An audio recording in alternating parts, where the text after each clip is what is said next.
Aha.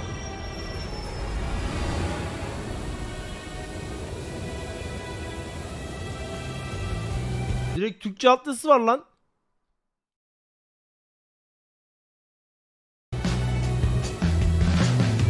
DB Cooper kim la? A daring parachute escape from a flying 727 somewhere between wings. A search was made of the plane immediately. We don't know who he was, where he came from, or where he went. I expect that we'll keep looking until we find him or find out what happened.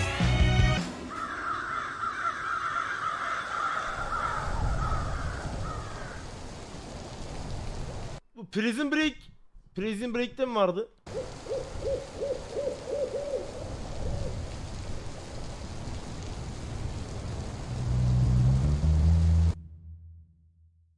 Bu da farklı bir kanal. Bu da farklı bir kanal. Bu adamın da 5.42 milyon video 17 milyon izlenmiş. In the afternoon of November the 24th, 1971, a middle-aged man carrying a briefcase walked into Portland. Bunun boyutunu ayarlayamıyoruz mu ya?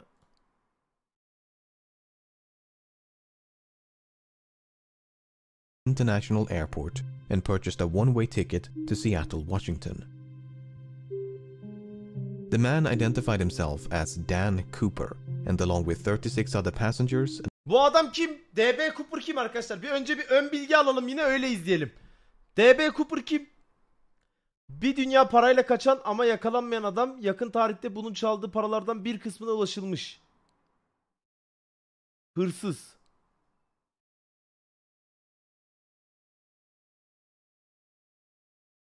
Dan Cooper 1971 tarihinde öğleden sonra Portland ve Seattle arasındaki Amerika Birleşik Devletleri hava sahasında yer alan Oha! Boeing mi kaçırıyor? Dur izleyelim. A crew of 6, he soon boarded Northwest Airlines Flight 305. Once aboard, Cooper made himself comfortable in the middle of the last row of seats on the right side of the cabin. He ordered a drink and had a smoke because this was the 70s. Eskiden bir de muhabbet vardı ha. Herkes uçakta, otobüste patır patır sigara içiyormuş. Once the flight was cleared for departure, Cooper turned around and handed an envelope to flight attendant Florence Schaffner. Inside the envelope was a note featuring a handwritten message stating he had a bomb. Schaffner reluctantly sat down beside him and glimpsed what... Oh siktir! Altıma sıçarım. Düşünsene orada çalışıyorsun, adam sana kağıt veriyor, diyor ki bende bomba var, sesini soluğunu çıkartma, yanıma otur. Appeared to be 8 sticks of dynamite inside his briefcase. Cooper's demands were quite simple. He wanted $200,000 in cash and 4 parachutes. He nasıl yapacağım bunu? also demanded a fuel truck to stand ready to refuel the aircraft once they landed in Seattle. Wow, adamda bir de yetenek de var, uçurup götürecek ha? Should they fail to comply with his demands, he threatened to quote, "do the job." Once the flight was airborne, Schaffner went to inform the cockpit crew, while another flight attendant by the name of Tina Mucklow remained by Cooper's side. By using a telephone in the rear of the cabin, Mucklow acted as an intermediary between Cooper and the rest of the flight crew for the remainder of the hijacking. Oğlum çok korkunç. For the next hour and a half, Flight 305 maintained a holding pattern near Seattle, while local and federal authorities scrambled to procure the ransom as well as the 4 parachutes. 10,000 $20 bills were collected from a local bank, while the owner of a nearby skydiving school supplied the chutes. Hemen hallediyorlar ha. Tabii oğlum, çok büyük olay değil mi? At 5:45 p.m., more than 2 hours past its scheduled arrival, Flight 305 finally touched down in Seattle. By this point, it was well after sunset, and the aircraft was brought to a remote section of the tarmac. Ama bu adam kimseyi indirttirmez bu uçaktan. Der ki indirirken kapatın tüm camları. Kapat! Tüm camlar kapatılacak. Hiç kimse dışarıya bile çıkamaz. Çıktığınız an bombayı patlatırım. Anladın mı? O uçaktan kimse inemez. Once the flight came to a stop, both the ransom and the parachutes were handed over to Mucklow, who then brought them back aboard. In exchange, Cooper permitted 2 of the flight attendants as well as all the passengers to disembark. Vermiş la. Many of whom had not yet realized the flight had been hijacked. Hiç haberleri yok. With the ransom paid and only 4 crew members remaining on board, Cooper told Mucklow to inform the captain that he wanted to fly to Mexico City. Kaptanla gidiyor. Kaptan diyordur, ulan mesleğimi de, yapacağım işi de. Ulan binmez olaydım. They were to fly with the landing gear down, the flaps at 15 degrees and below 10,000 feet. The lights in the cabin were to be switched off, and the aft stairway, which opens from the underbelly of the fuselage, was to remain extended. Two of Cooper's demands could not be satisfied. First of all, the flight configuration he'd requested would not allow for a non-stop flight to Mexico City. As such, Cooper proposed a refueling stop in Phoenix, Yuma, or Sacramento before they all agreed on Reno, Nevada. Second of all, it was not possible to depart with the ventral staircase extended. Cooper agreed to retract the stairs on the condition that Mucklow remained by his side and taught him how to extend them once the plane was airborne. Parked for nearly 2 hours due to complications with refueling. Pilot da anlatır oğlum, niye anlatmasın ki? Der ki siktirsin gitsin, atlıyorsa atlasın, açarım ben onu. Flight 305 was back in the air by 7:36 p.m. Less than 5 minutes after takeoff, Cooper told Mucklow to head for the cockpit and that from this point onwards he was not to be disturbed. The last time she saw Cooper, he was standing in the middle of the aisle as if though he was preparing to jump. Atlayacak, orada hesaplamış zaten oğlum, 10.000 feet olacak, şöyle gideceğiz. Mucklow Fazla hızlanmasın. joined the rest of the crew, locked the cockpit door behind her, and some 3 hours later, Flight 305 safely landed in Reno. Once the flight came to a stop, the crew carefully ventured into the rear of the cabin, but there was no sign of Cooper nor the bomb. Adam gitmiş. The aft stairway had been extended mid-flight and was slightly damaged upon landing. It seemed there was only one explanation for the hijacker's absence. Paraşütle atlamış ha. Niye 4 tane acaba? At some point between Seattle and Reno, Cooper had strapped on a parachute, walked down the stairs, and leaped into the dark of night. 4 tane istemesinin sebebi, ben size bir şey diyeyim mi? Bak, fake paraşüt vermesinler, hani burada olan kişilere de takıp onları da atlatabilirim. Hani sahte gelmesin anlamında bence öyle istemiş. Sanki hani başka insanları da atlatabilirim anlamında. Hani sahte verirlerse onlar yüzünden başka insanlar ölmesin diye. O yüzden 4 tane istemiş. Yama bak la, atlamış ha. Şimdi hemen burada FBI adamın karakter analizini yapıyordur. Bu adam paraşüt atlamayı biliyorsa, aksiyon sporlarıyla ilgileniyor. Uçuşun o seviyelerini falan biliyorsa, bu tarz şeylere hakim, eski bir asker olabilir, bir şey olabilir. İnsan avı mı başlıyor? Milleti mi kesecek? As soon as it became clear that Cooper was no longer on board, dozens of FBI agents converged upon the aircraft, only to discover a disappointing amount of physical evidence. A black clip-on tie, 8 cigarette butts, Çakala bak, 8 tane sigara içmiş. and 2 of the 4 parachutes were all that Cooper left behind. 2 tane bırakmış, 2 tane almış yanına. Demek ki bir tane bir yerden daha atlayacak. Hani demiş ki belki dağın başına inerim, dağdan bir daha atlarım falan. Evidently, he'd brought the ransom and briefcase along with him. In interviews conducted on the night of the hijacking, Cooper was described by the crew and passengers as a white male Beyaz with tenli, brown eyes kahverengi and kaşlı, dark hair. koyu saçlı. He appeared to be in his mid-40s and wore a dark trench coat, a dark suit, a white shirt, a black tie, and dark shoes. Tam takım geziyor adam ha. Soon after boarding, he'd also donned a pair of sunglasses. Pala amına koyayım. Based on this description, the FBI produced the first of several composite sketches. Before they could mount a search, however, the FBI had to figure out when Cooper abandoned ship. But that was easier said than done. None of the 4 crew members witnessed Cooper jumping from the plane, nor did the pilots of 2 fighter jets which escorted the flight between Seattle and Reno. Jetler takip ediyor. Jet de mi görmüyor adamı? Oğlum bu adam o zaman kesin eski asker gibi böyle bir özel görev yapmış bir adam. Çok bilgili demek ki. Tam böyle onların göremeyeceği noktayı hesaplayıp atlamış. Which is not all too surprising given it was the middle of the night. Gecenin ortası bir de. Although the flight crew did report something odd. The last communication with the hijacker occurred at approximately 8:05 p.m. when the crew used the intercom to offer assistance, which Cooper declined. Within the next 10 minutes, the crew experienced what they described as an Aydemir, teşekkürler. oscillation or vibration of the aircraft. At the time, the crew suspected it might have been produced by Cooper's jump, and a atladığı zaman orada o merdiven sallanır mallanır. subsequent recreation of the hijacking supported that conclusion. Okay, so that took care of the when, but what about the where? While Cooper was very explicit about the flight's configuration and destination, he never specified any kind of route. In fact, Cooper grew so impatient with the slow refueling in Seattle that he dismissed the captain's request to file a flight plan and simply told him to, quote, get the show on the road. As such, the captain chose to fly along an airway known as Victor 23 without any input from Cooper. Yani şöyle bir mevzu var burada arkadaşlar. Adam atlayacağı yeri neye göre belirledi? Yani ineceği yerde hazır mı, değil mi? Rastgele mi atlıyor? Bir rotası var mı? Onu keşfetmeye çalışıyorlar. By using Victor 23 as a guide, authorities estimated the most probable location of the flight at the approximated time of the jump was about 40 kilometers north of Portland. Şimdi oraya bir çember. At the break of dawn, the FBI mounted an impressive search operation using helicopters, airplanes, and ground troops. Buluyorlar mı? The problem was, even if the estimated bailout point was accurate, Cooper's eventual landing or drop zone was far more difficult to pinpoint. Tabii oğlum nereden bilecek? Adam belki ileriye doğru atladı, oradan sola doğru ani bir dönüş. Bir de o bilgiliyse o var ya bir süzülmüştür havada. The loosely defined search area covered a vast stretch of mountainous wilderness occluded by a dense forest, so it was truly like finding a needle in a haystack. Apart from the difficult terrain, the search was further complicated by low temperatures and inclement weather, which persisted for days.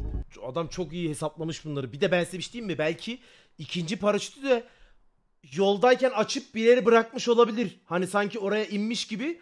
Ondan sonra ince paraşütü toplayıp çantasına koyup vın! Ben de düşünebiliyorum böyle şeyleri. Ha, asker mi olsam? Despite their best efforts, authorities never managed to find a single trace of Cooper, nor the items he brought along with him.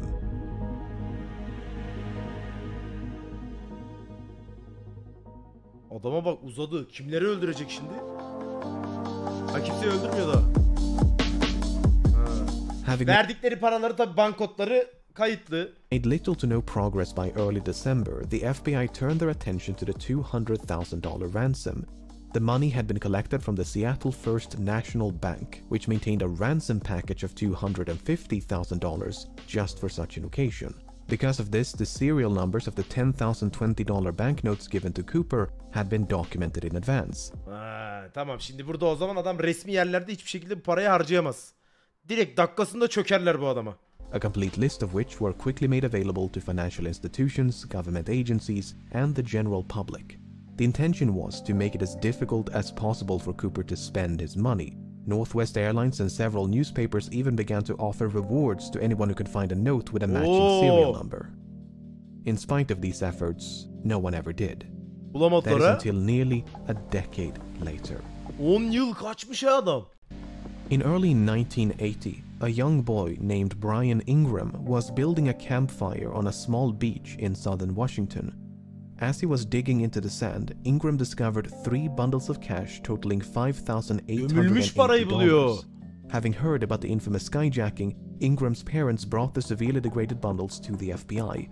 The notes were promptly inspected, and sure enough, the serial numbers matched those of the ransom. Once the excitement subsided, however, the money managed to raise far more questions than it answered. Adam nerede indi, nerede çıktı para değil mi? Most significant of which was how? How did the money end up so far away from the drop zone? Looking at this map, it might be tempting to think that Cooper simply dropped some of the money, which then fell into the Lewis River. The bundles could then have been carried further downstream by the Columbia River before finally being washed ashore at Tina Bar, which is the name of the Ölme beach. babam ölme. Tina Mucklow, Tina Bar. Coincidence? Yeah, coincidence. Anyway, the problem...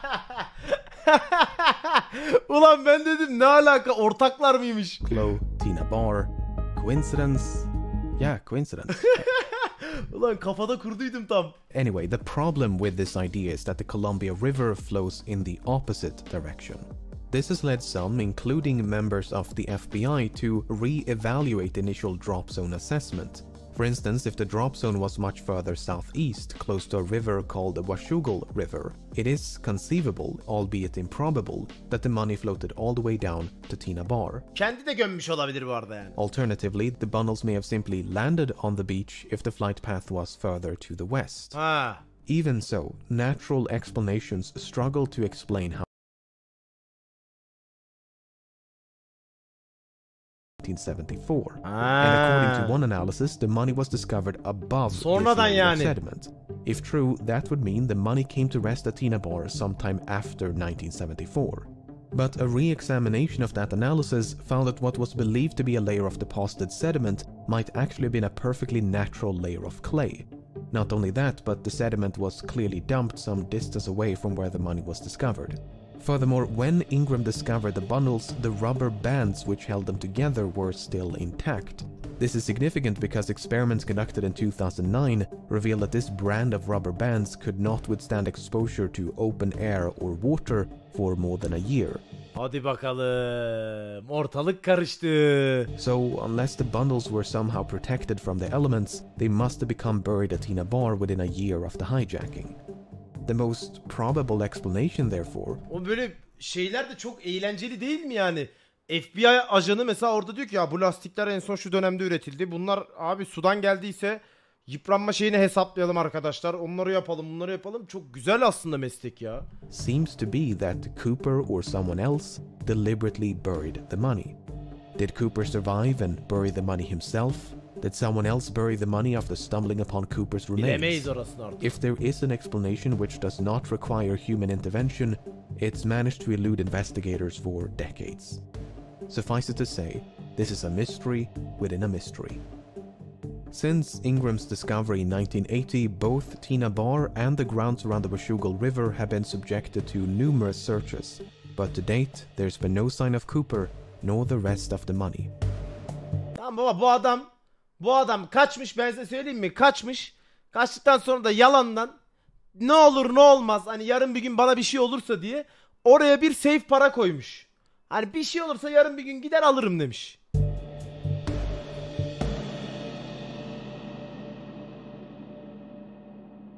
Bence o gömmüş yani. Başkası değildir. From the very beginning, it was assumed by many that Cooper did not survive his daring escape. Kaçmıştır baba. It would not make for a very thrilling conclusion to this story, but that's the thing about stories. They're usually far more exciting than reality. Evet. While there is no hard evidence for nor against Cooper's survival, the assumption that he fell to his death is not without merit. When Cooper leaped into the darkness, Flight 305 was plowing through a frigid rainstorm at roughly 170 knots, 10,000 feet above southern Washington. The wind was so violent that it ripped out a placard from the aft stairway, which was later recovered in 1978 almost directly below the estimated flight path. To say that Cooper was not dressed for the occasion would be an understatement. The ground beneath him, meanwhile, was obscured by multiple layers of clouds, which likely means that Cooper jumped without knowing his precise location. Çok tecrübeli biri olması lazım.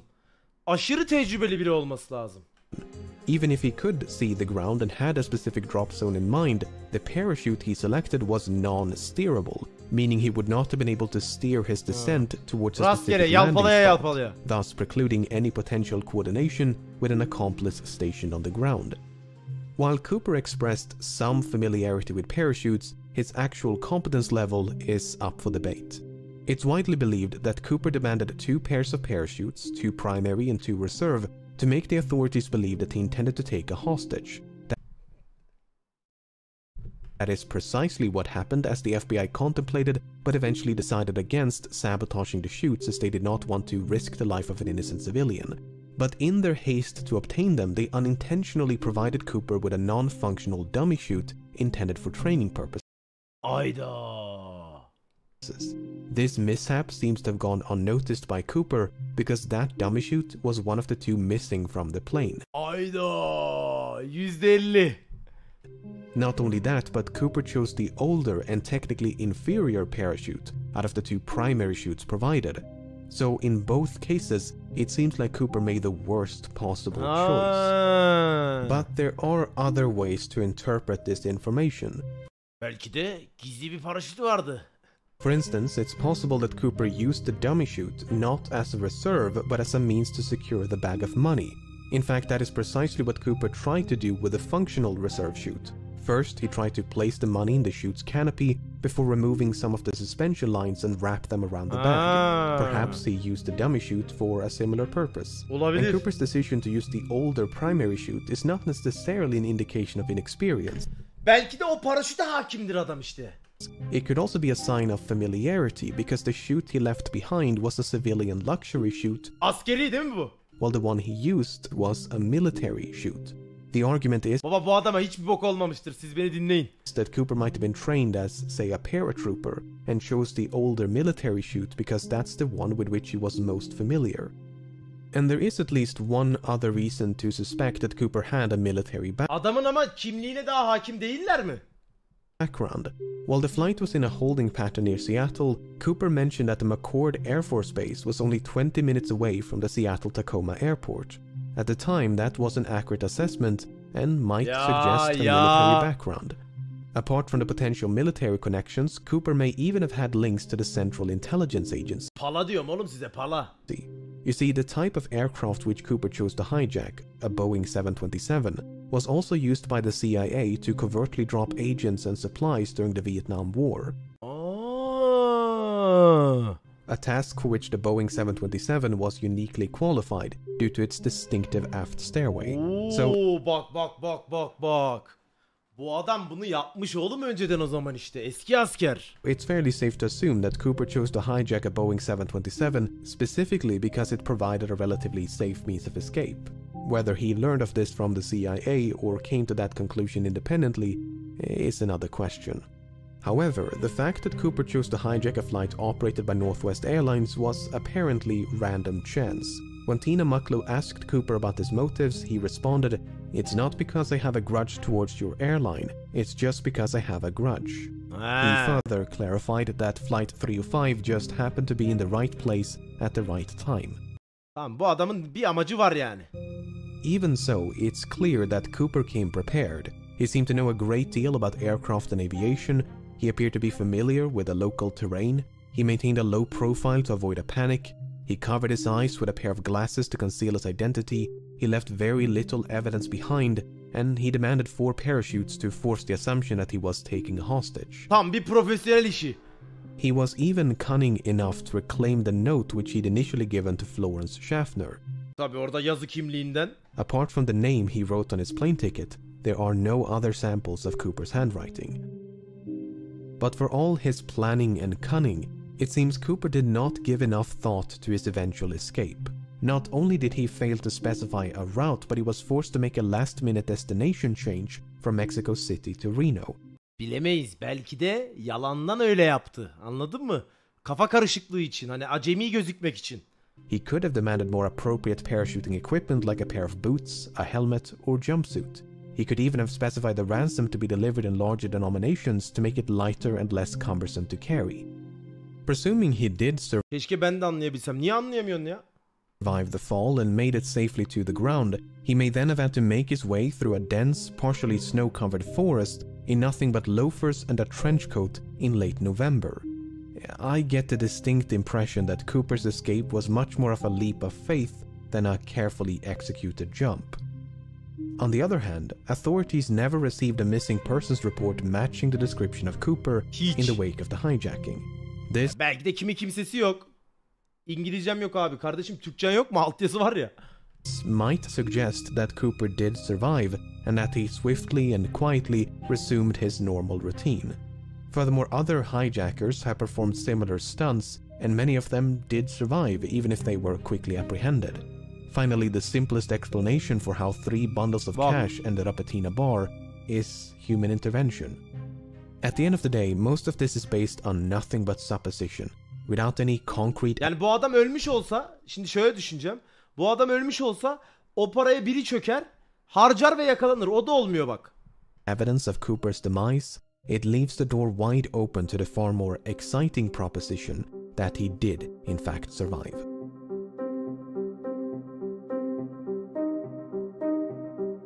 Ha, şüpheliler. By the time the press got wind of the hijacking, the FBI had already begun to investigate a few potential suspects. Among them was a man in Portland with initials DB and surname Cooper. This Cooper was quickly eliminated as a suspect, but due to a mix-up by the press, the name Dan Cooper was confused for DB Cooper, and the rest is history. While Dan Cooper is most likely a pseudonym, there is a comic book series of the same name. The comic is written in French and centers around a Canadian pilot named Dan Cooper. While the Aha, bak. Ali Cooper. Abonelik hediye etmiş. Umut abonelik hediye etmiş. Eyvallah. The comic was not translated into English nor sold in the United States before 1971. It was available in Canada, which has a large French-speaking population.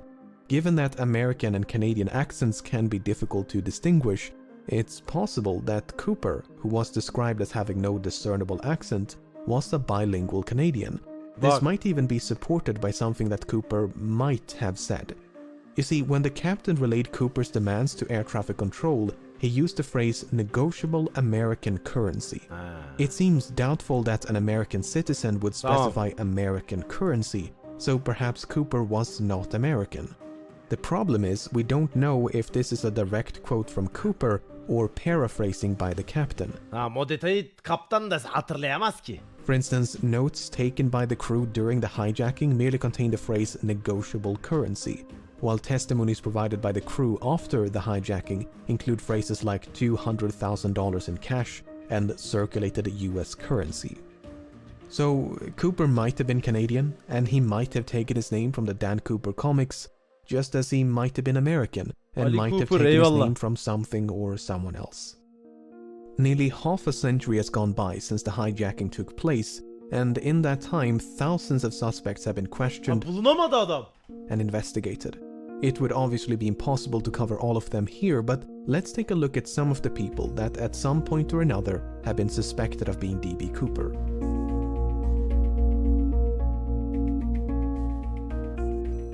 Robert Rackstraw first became a suspect in 1978, and on the surface, he seems like a solid candidate. Evet, tipi benziyor.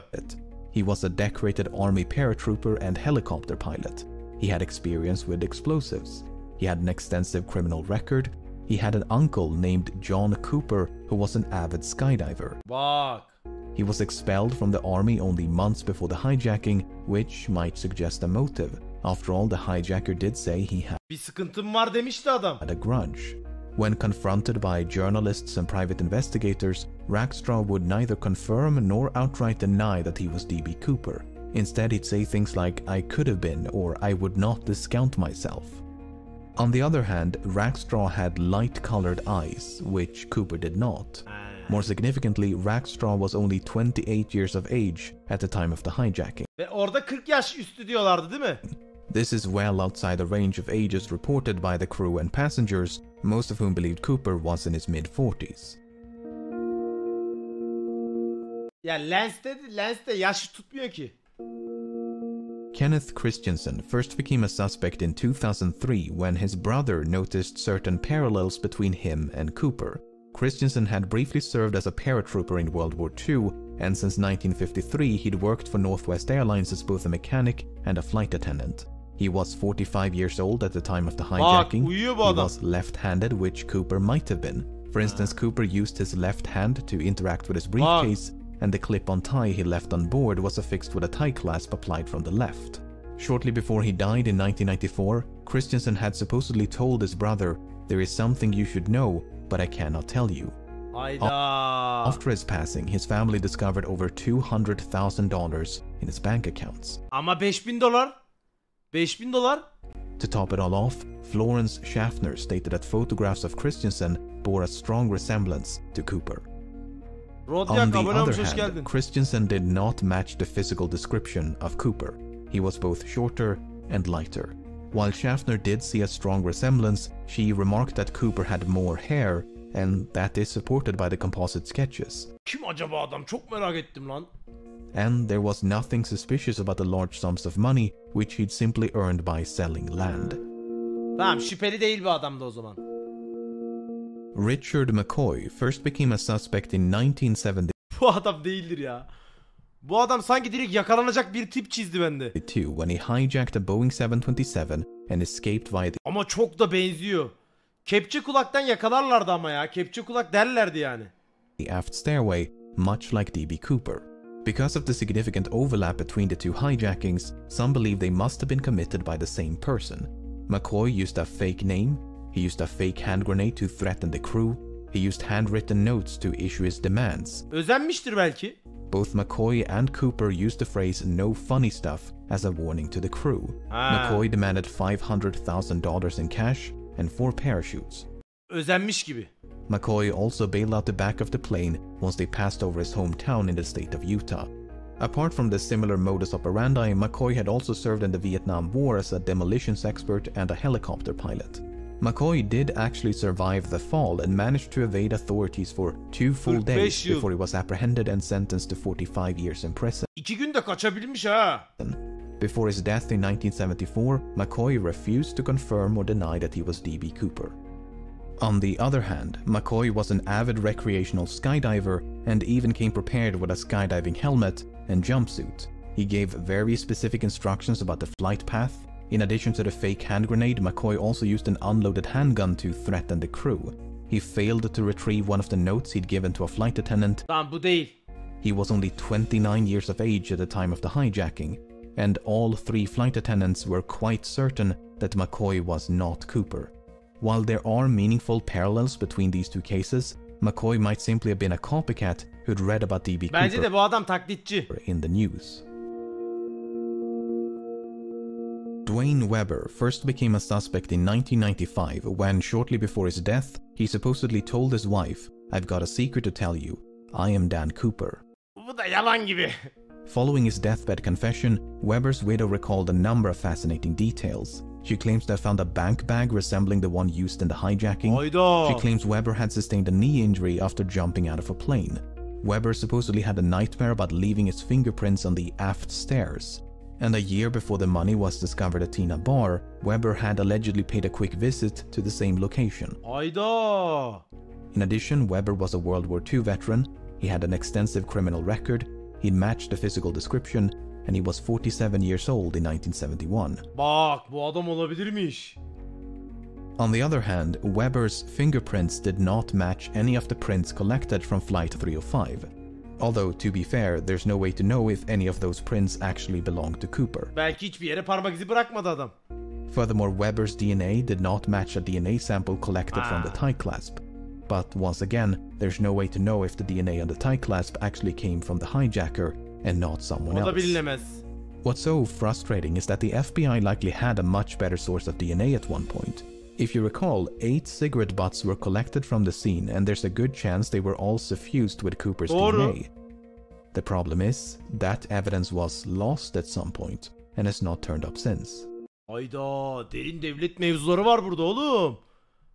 Kaybedilmiş. William Smith first became a suspect in 2018. Bu adam aynısı lan. Birebir. Smith served in the Navy during World War II and likely had some experience with parachuting. He was 43 years old at the time of the hijacking. He had dark brown eyes. He matched the physical description. He shared a certain likeness with the composite sketches, Bayağı benziyor oğlum. especially this speculative sketch of an older D.B. Cooper.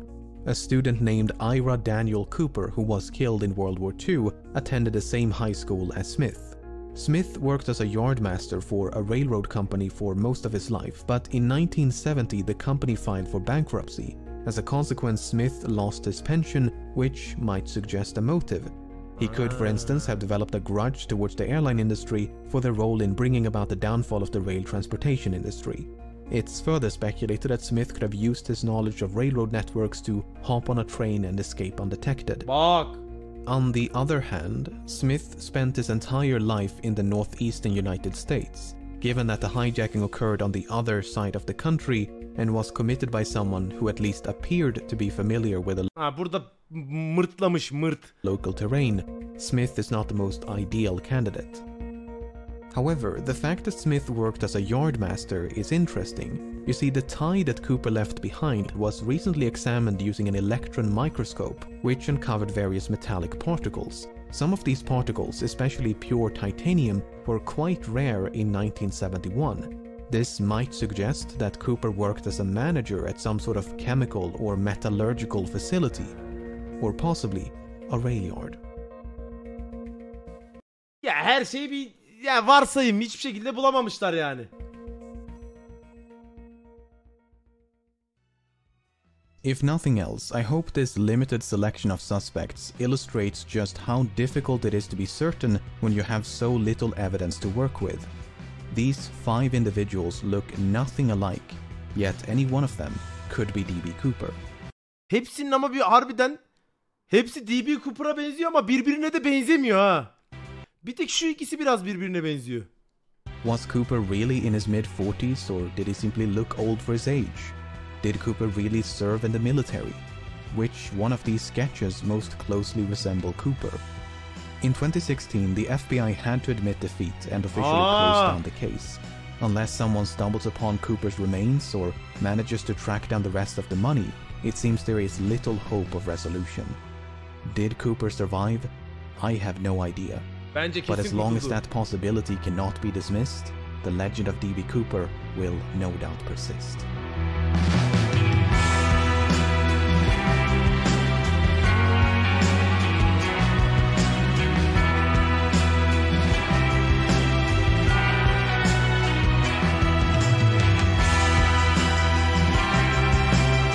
Arup'una da teşekkür ederiz çeviriden dolayı. Psikoko. Psikoko? Namık sen misin lan? Adam ne güzel şey yapmış lan, kanal yapmış.